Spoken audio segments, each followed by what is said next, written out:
Hello, আজকে আমি আবার একটা নতুন ভিডিও নিয়ে চলে এসেছি। আমি দেখাবো আমার ছাদ বাগানে করা কিছু শীতের ফুলের গাছ। তুমি দেখে নাও, এটা হলো একটা লাল চন্দ্রমল্লিকা গাছ, যেটাতে গাছ ভর্তি করে ফুল এসেছে। তারপর হচ্ছে একটা বোগেনভেলিয়া লাল কালারের। এটা হচ্ছে একটা হাজারি গোলাপ। হাজারি গোলাপ, কত গোলাপ ধরেছে এর মধ্যে, অনেক কুড়িও আছে গাছটার মধ্যে। তো এটাও একটা আমার শীতের গাছ। আর এই হাজারি গোলাপগুলো আমার খুব পছন্দের গাছ। এটা হচ্ছে একটা রক্তগাঁদার গাছ, দেখো। এটা হলো একটা হলুদ চন্দ্রমল্লিকার গাছ।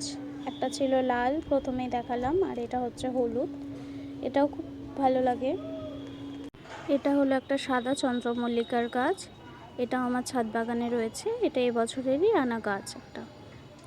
এবার হলো এটা একটা পমপম ভ্যারাইটির গাছ। এটা ছোট ছোট এরকম পমপম ফুল আসে।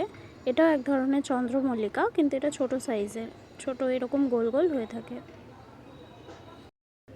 এটা হলো একটা বোগেনভেলিয়া গাছ, সাদা বোগেনভেলিয়া। এটা হচ্ছে আমার ছাদের অন্যতম একটা আকর্ষণীয় গাছ, খুব ভালো।